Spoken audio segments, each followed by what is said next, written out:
Take courage from one woman's journey through cancer and the spiritual lessons she encountered.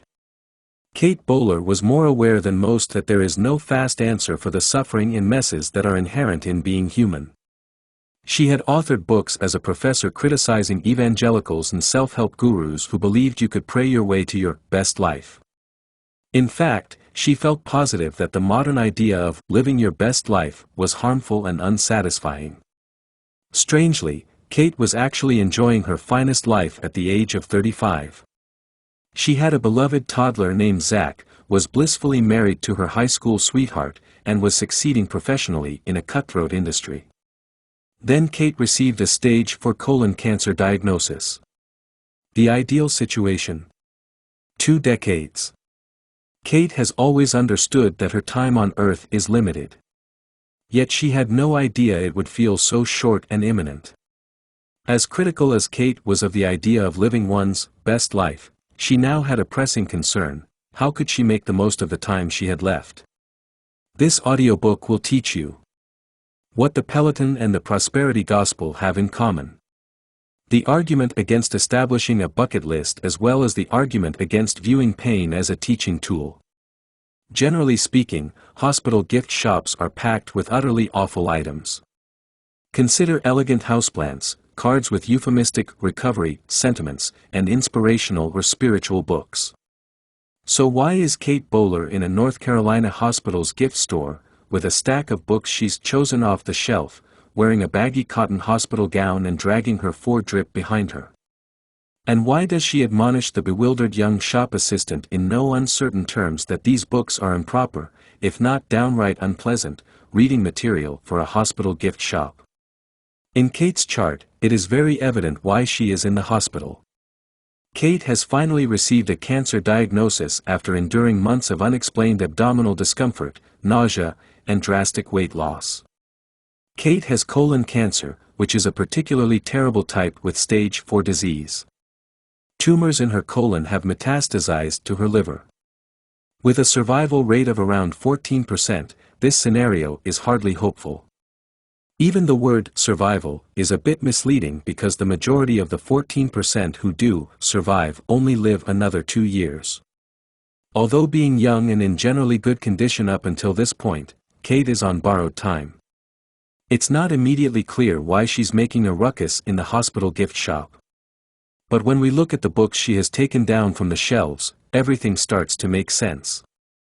All of them are Christian top sellers, and the majority of their authors practice the prosperity gospel. According to the prosperity gospel, if you truly follow God, you will have good health, material prosperity, and joy. Although it seems straightforward, there is a more insidious undertone to this ideology's outward appearance of uplift.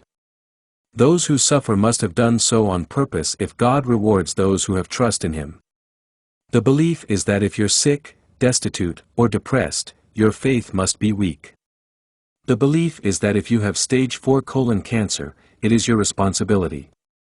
Although Kate identifies as a Christian, she has always considered the doctrines of the prosperity gospel to be incompatible with her own compassionate, loving, and open-minded kind of Christianity. Additionally, she has devoted a lot of time as a professor of the history of Christianity in North America to criticizing not only the prosperity gospel but also the larger wellness and self-help industries that promote the same fundamental idea, that you can control and even perfect your life through a series of decisions and actions. Pain, sorrow, and disaster are all completely avoidable. You can achieve your best life goals. Her objection to the notion of the best life is, of course, not entirely academic. It is personal. What exactly is wrong with living your best life?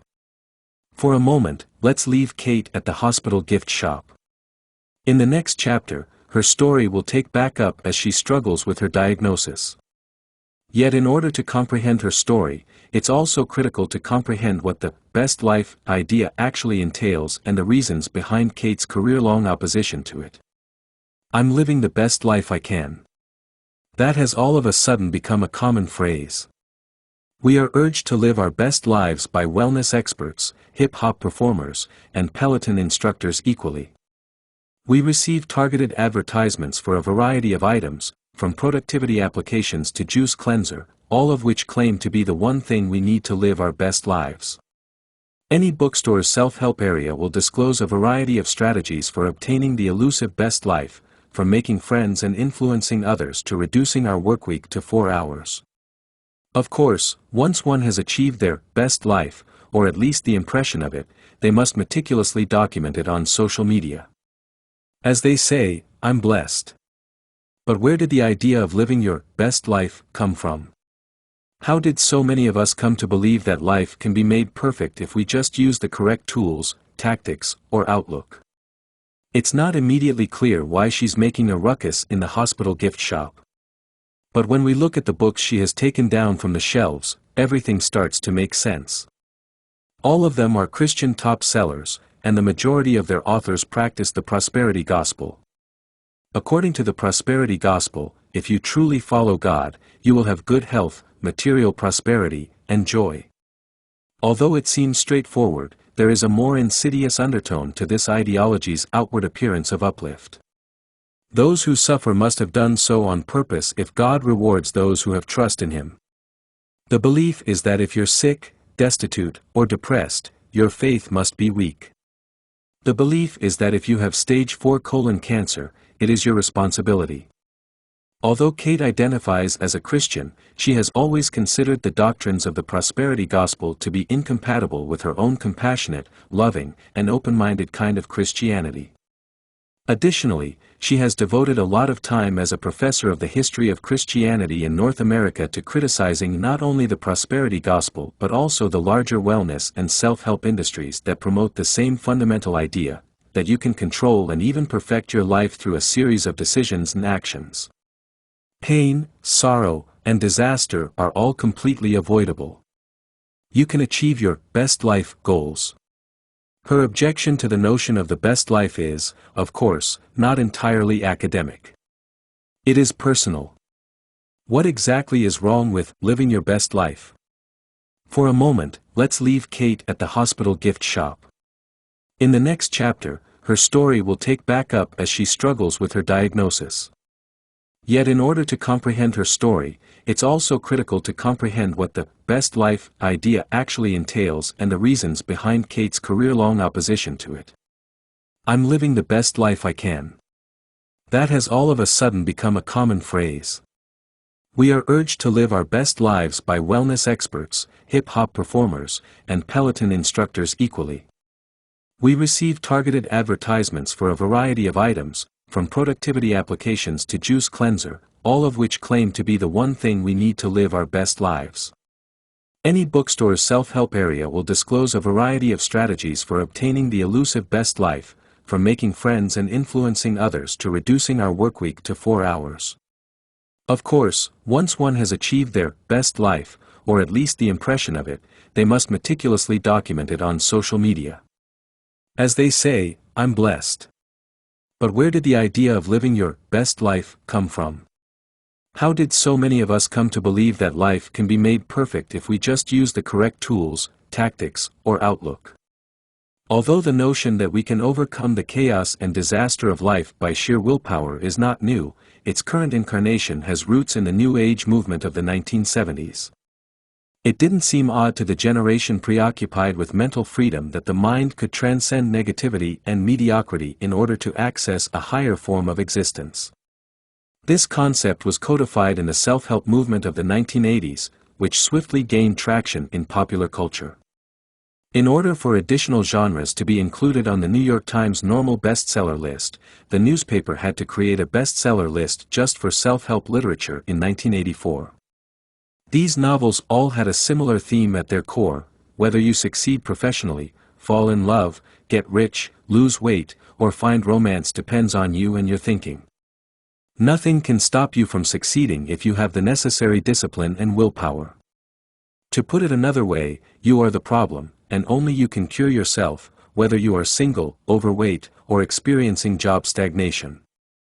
The phrase, best life, was first used in 2004 by evangelist and proponent of the prosperity gospel Joel Osteen.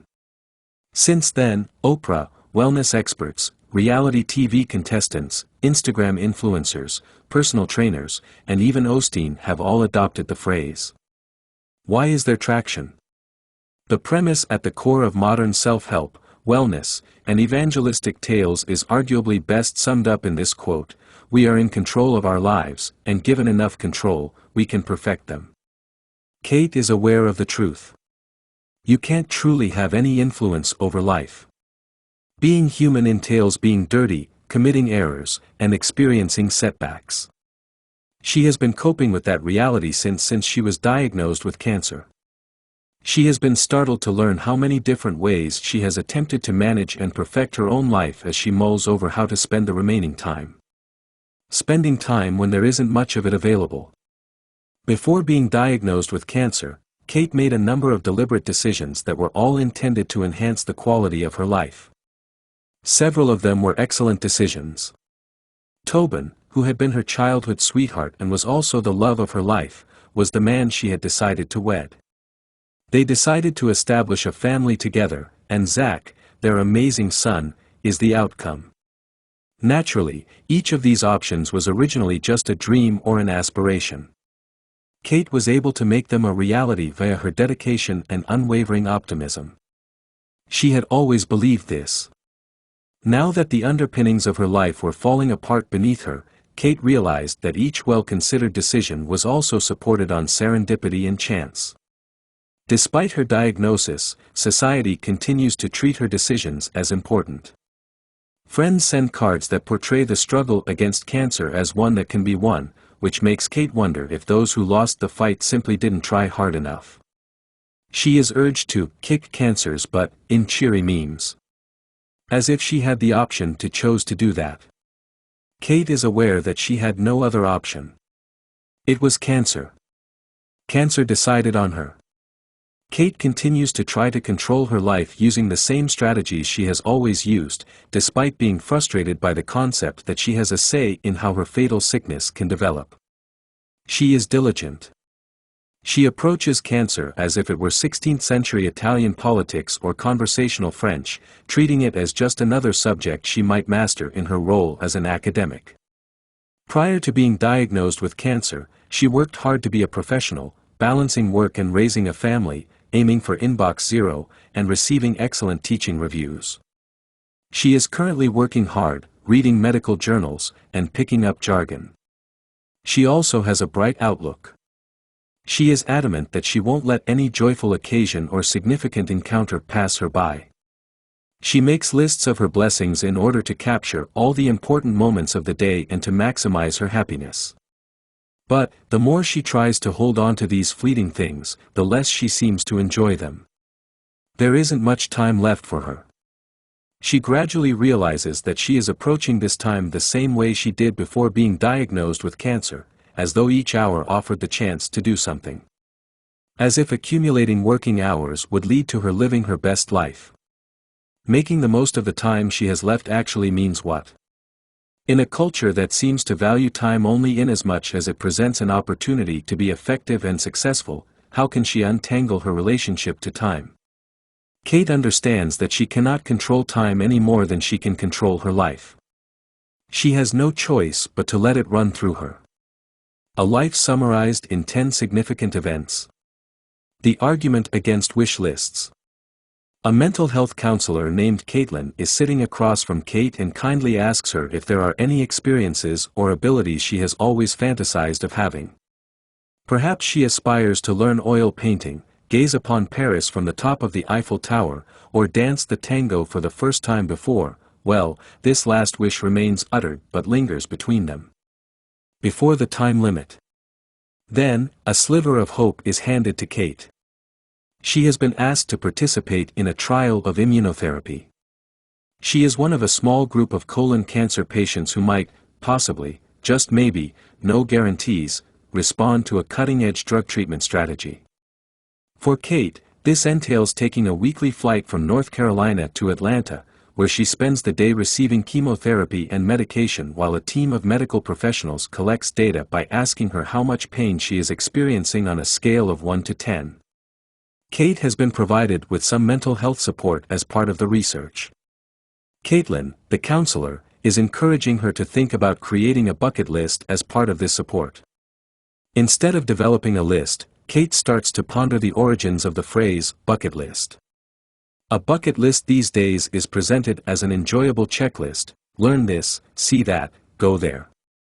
Check off as many boxes as possible. Yet, the term, kick the bucket, a very awful euphemism for die, has its roots in the fact that persons who kill themselves frequently kick the bucket out from under it before hanging themselves. This idea's gloomy flip side is that you have to check off every box before you pass away. After all, have you really lived if you haven't seen the Grand Canyon or produced your own cheese? This pattern is not brand new. That actually predates the enduring worry that we're wasting our precious time on Earth. We therefore create lists. Once they're finished, we can pass away full. The 7 wonders were created by the ancient Greeks. Medieval pilgrimages were essentially bucket list trips to see certain cathedrals and relics of saints. Books with titles like 1001 Cities to See Before You Die are popular in publishing right now. Or 1001 Sandwiches to Eat, 1001 Movies to Watch, and so on, indefinitely. Henry David Thoreau, who stated that he wished to suck out all the marrow of existence, comes to mind for Kate. She can't help but think that focusing on crossing things off a list could be missing the point when it comes to savoring life's essence. Isn't creating a bucket list merely a means to put order on the inherently chaotic experience of living? After yet another trip to Atlanta, Kate is reading a book about the French Revolution in the airport lounge. There, she discovers that the rebels' goal was to establish order in the newly formed country. France used to be divided up into 26 different provinces of varying sizes and shapes. The map was redrew by the fervent revolutionaries. Voila! There were now 89 neat, equal-sized departments in France. But in their haste to impose order, they had disregarded communities, natural borders, dialects, culture, and other aspects of life itself. Kate makes the decision right there and then to resist quantifying her life's experiences. She chooses to focus on the less tangible but more important activity of simply existing. Is laboring arduously hardly productive? Kate isn't particularly good at math. She is a humanities expert who focuses on the development of Christianity in North America. She is well versed on topics including the emergence of megachurches and the role played by women in modern evangelism. But all of a sudden, numbers are her existence. Calculations that are impossible to complete, no matter how she attempts to balance them, she is unable to do so. Her response to the immunotherapy experiment was positive. Her colon and liver are no longer overrun with malignancies. Yet, they are still present. They continue to be a part of every X-ray and scan. In particular, Kate's liver contains a nasty-looking tumor that is close to a crucial cord that carries blood to her lower body. The math is used in this situation. How much of Kate's tumor can be removed by a surgeon without severing a neighboring cord and causing Kate to bleed to death on the operating table? How much of Kate's liver can be taken before she completely loses her organ function? How much of Kate's tumor can she tolerate? How long can she survive without her liver? Kate and her medical staff keep attempting to find a solution for X. But the answer is still elusive. Nevertheless, Kate is also making other types of calculations. She needs to complete an academic bucket list of sorts, writing 2 scholarly books and 8 papers over the course of 7 years, in order to be granted tenure. She had a long list of accomplishments as a professor before being diagnosed. They're currently being put on hold. Yet, time is running out for her to achieve her objective of tenure. But does she truly still want tenure? She looks around her office after returning from medical leave. She has accomplished a lot, but not without cost. Like the majority of her female co-workers, she has a lovely kid named Zach but hasn't had any further children. She only has 24 hours in a day, and trying to earn tenure while raising even one child doesn't make sense. That math is there once more. She wonders why she believed she had so much time to spend when she considers the papers and books she has written and read. Would she have invested as much effort in this academic field if she had known she would have such limited time? Would she have dedicated so much time to her profession in the first place? Nonetheless, she still has the urge to work and finish the book she is now writing. She is advised by a wise friend to choose to spend the remaining time with Zach and Tobin if she so chooses. However, it won't be pointless for her to write her book. Her buddy advises her that if she enjoys her career, her husband and son will discover her there as well. This is how Kate makes peace with her past and present career decisions. She acknowledges the futility of blind careerism. But, finding a calling gives life purpose. Wherever we find ourselves and where others discover us can be where our calling is. If only it weren't often so challenging to distinguish between the two. Not a novelist, Kate writes scholarly works. Yet what follows with regards to her cancer diagnosis is nothing short of a dramatic surprise. Why not everything needs to have a purpose, or on the meaninglessness of suffering? First, the good news: Kate decides to have a liver resection, which entails removing a sizable portion of her liver that is filled with tumors. Though the largest tumor is thought to be incurable, there is some chance that it might react to radiotherapy. The good news follows, and it is that the large, malignant, inoperable tumor has shrunk during a follow-up appointment with her physician. It's so small that it's hardly recognizable. The following follow-up shows that it is fully gone. Then comes the bad news: Kate schedules a follow-up appointment with her liver surgeon in order to discuss her scar and how well it is healing. Instead, he gives her a liver scan. Even before the surgeon can explain what the menacing black mass on the image is, she already knows. Another growth. A large one. Things don't seem promising. And now for the news you wouldn't believe if you read it. Kate receives an update on the tumor after she has accepted the new, grim diagnosis, told her family and friends, and begun prepared for death. It's not a tumor at all. During the scan, there was a signal dropout that resulted in the black blob. Kate is free of tumors. That's it, then. As cured as a person with stage 4 colon cancer can ever be, she is in remission, which is another way of saying she is cured. Her family is ecstatic. Her buddies are over the moon. She is, well, it's complicated, and she is. Naturally, she is happy to be feeling better. She feels forced to perform a positivity that she doesn't feel from her friends, family, and society as a whole, though. Why, she ponders, do others want her to portray herself as being at least as excellent as she was prior to diagnosis? But she is aware of the explanation. It's all a part of living your greatest life.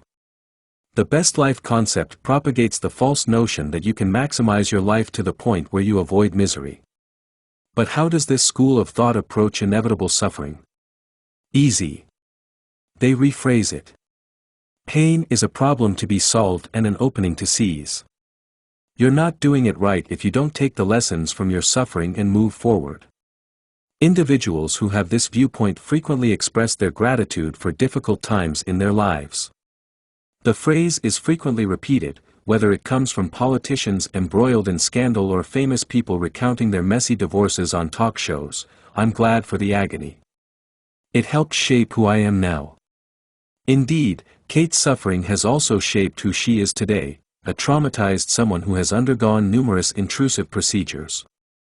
A mother whose cancer treatment has rendered her infertile, who had dreamed of giving her son a sibling. A woman who has forgotten who she was when she was younger, more fearless, more carefree. Regrets? Kate has a sizable number. She is supposed to be a role model for society. After all, inspirations are much easier to deal with than those who are still in anguish and have been permanently altered by it. But again, maybe Kate's suffering has given her strength. She is resilient enough to acknowledge that, in spite of social expectations, she hasn't learned to control her anguish or make the most of her misery. She also won't give in to the urge to serve as an example. After receiving a cancer diagnosis, Kate was on the verge of passing away when she miraculously survived. Does that imply that she has a fresh perspective on life and only pays attention to things that have real value and authenticity? Both yes and no. Yeah, she does appear to make the beautiful moments she shares with her son when eating pancakes or with friends while hiking in North Carolina's forests even sweeter. Indeed, she has come to the realization that trying to maximize her output or manage her life by a series of carefully considered choices is ultimately somewhat fruitless. She's also focusing a lot of her attention on one of the most superficial concerns a person, especially a woman of a certain age, may have: how she appears in the mirror. Kate's relationship with her body has changed as a result of cancer. She has numerous scars on her body, from her clavicle to her abdomen, as a physical reminder of the numerous operations she has had. Every time she looks in the mirror at her own body, she is reminded of how horribly it failed her and how dangerously near it came to killing her. Kate experiences a sense of disconnection from her body. She once believed that her body served as her residence. The sensation of wholeness she formerly experienced in her body is now gone, and neither meditation nor breathing exercises nor affirmations can help. She is of a gender and age when society views her body as a problem that has to be fixed, which further complicates matters. Kate fought for the right to grow older for years, counting the years in months, weeks, and days. Now she is being targeted with goods intended to make her appear younger than the age she has worked so hard to attain. Items that erase, firm, and plump. It irritates her, but on the other hand, maybe it would be wonderful to gaze in the mirror and feel forced to put on lipstick or delicately rub wrinkle cream around her eyes. It would be lovely if she gave her body the kind of attention it deserved. Kate has long been aware that things could be worse. The best-case scenario is to survive, even if you have scars. She now has the modesty to acknowledge that it could be better as well. She could be scar-free, healthy, and younger-looking. She might be comfortable with herself. Eventually, a buddy who has chronic pain serves as the one to remind Kate that her body is more than simply a sack of flesh. Trying to feel good in your body is not shallow. The body of Kate first turned against her before saving her. It has markings. It is aging, amazingly. Nonetheless, she accepts it. This is the same body that she uses to climb and cook pancakes for her son. And she is permitted to take care of it. Even if that means taking note of how it appears in the mirror. Pain and suffering in the COVID era, a lesson for everybody. Kate enrolls in a clinical trial at the beginning of her cancer treatment. She and those who have the same illness are given an experimental, untested treatment regimen. Although the study might increase participants' chances of survival, there is a price to pay. They might not be allowed to pursue other therapy options or face needless dangers. Some participants will create a control group of individuals who do not receive any therapy. The trial's outcomes have now been made public, some 5 years after she first enrolled. Kate receives them in the mail. Before she opens the envelope, it feels heavy in her palms. How many of her fellow competitors are still alive? Hardly any. Some people, like Kate, reacted well to the new therapy. The majority have already passed away. Throughout her therapy, Kate has repeatedly witnessed that, despite our best efforts to the contrary, there is no magic formula for escaping suffering and death. Yet she has never seen it with the clarity she does right now. Reflecting back on her time in the trial, Kate recalls how she found solace in its predictable format. There were regimens to follow, instructions to follow, and medications to deliver and consume. Where there was none, this formula offered her a sense of control. No decisions she made could be blamed for her luck. A mess is life. Life is illogical. No matter how many lunchtime yoga sessions we attend or how quickly we reply to emails, life can be derailed by a variety of unforeseen circumstances, such as cancer, a bear attack, or, as it happens, a global pandemic. The moment Kate's life appears to be returning to normal, everything changes. From a worrying news item, COVID-19 has evolved into a pandemic. Once more, uncertainty and fear about the future permeate Kate's life.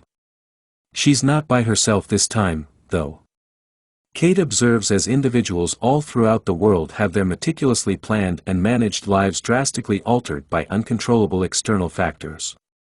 She observes how many people are currently feeling a latent pressure to live their best lives. We are starkly reminded that our time on this planet is limited by the fear of impending death posed by an airborne illness. Is it the reason so many of us try to find a formula, making the decision to write books, make sourdough, and grow gardens while our lives are put on indefinite hold?